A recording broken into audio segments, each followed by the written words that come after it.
So, hi and hello and a warm welcome to you if you have decided to watch this video.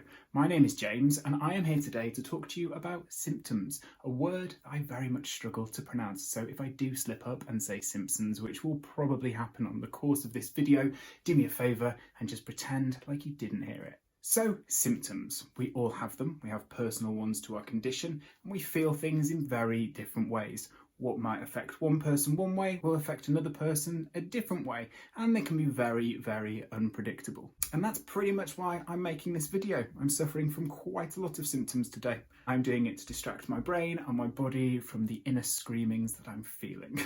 Through my research, I have discovered that a lot of us, despite our diagnosis, actually suffer with the same 7-factor symptoms. And knowing that piece of information means that we can treat these symptoms in the same way, despite what our diagnosis is. So the main 7-factor symptoms that we all get in chronic illness are sleepiness and insomnia, physical and mobility issues, muscle tension, pain, difficult and overwhelming emotions such as anxiety, stress, depression, quite low self-esteem, and that feeling of just wanting to withdraw from everything social and just hide away. Finally, my personal favourite of all the symptoms, fatigue. Now, I'm going to go into these symptoms in a lot more depth in their own personal videos because there's a little bit too much information to cram into this little bite-sized piece that I want to do today. So consider that a brief introduction to those symptoms. Some of you, like myself, might not need an introduction because you already know quite well what they are and how they work on your body. But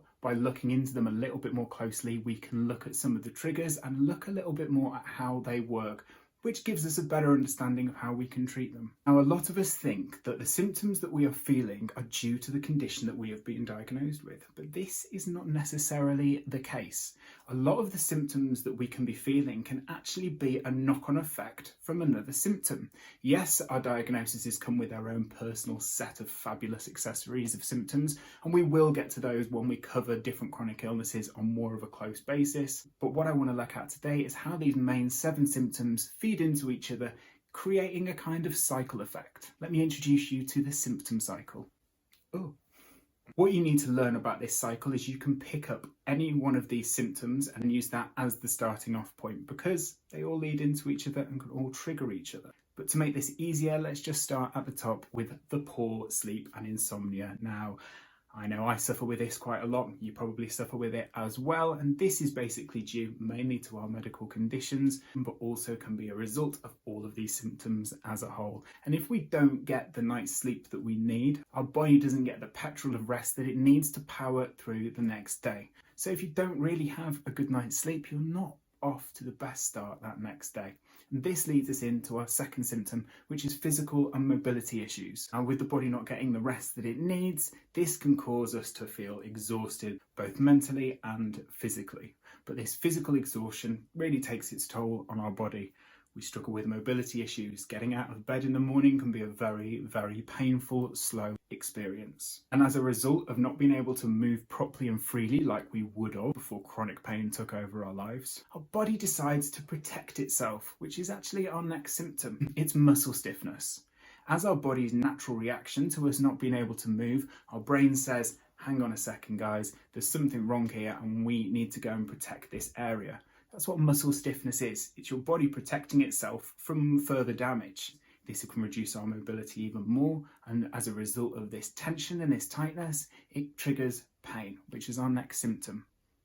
Now, pain is going to have its own video because pain is one tricky world. But once I learned how pain worked, it really helped me figure out a lot of these other symptoms. So we will come back to it. But yeah, pain is not a fun symptom for us to go through.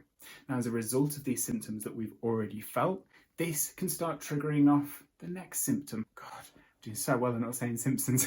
Next symptom is difficult and overwhelming emotions. Now, it kind of goes without saying, we've not really had any rest. We can't move properly like we used to, and we're feeling overwhelming amounts of pain. This can lead to many different emotions. Emotions and the way that we react to things are a massive, massive part of how we actually feel. So the more stressed we become, the more anxious we become, or the more depressed we become, this will go on to affect our body, triggering a number of these symptoms once again. And if you are stuck in that cycle, it becomes very difficult to remove yourself. I have been there.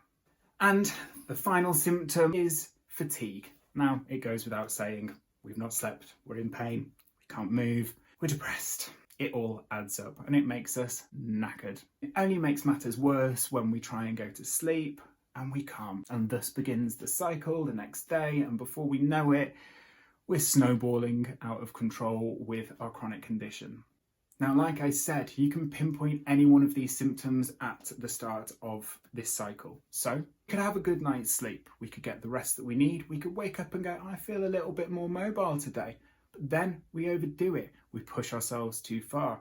We get ourselves into situations that can either get us stressed out because we're trying to run at this old pace of life that we're used to. And once we overexhaust our bodies, it will lead on to pain, it will lead on to fatigue, and it will heighten up all of those emotions. Hope that makes sense.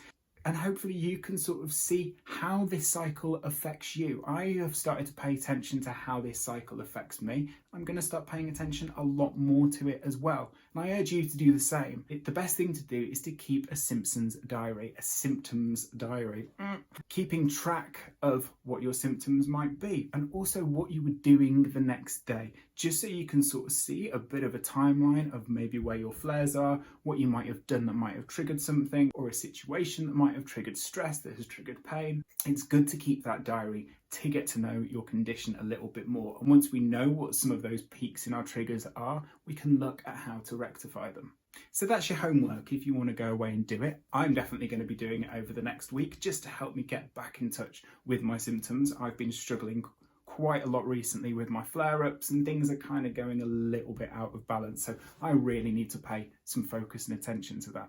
That's what this Instagram account is all about for me. Coming out to the community and saying all of these things is well and true, but you have to implement them back into your own lives to get the true effect. And this is why I want us to go on this journey together. My next video, I'm going to be focusing on one of those symptoms, and that is pain, because for me it's my personal biggest mountain I have to climb on a daily basis. And once I understood how pain works, it really helped me slot things in, compartmentalize it all a little bit better and figure it out. So I hope it will do the same for you. Really hope that you've enjoyed watching this today and you've taken something from it, other than my hair looking more frizzier than Monica's in Friends.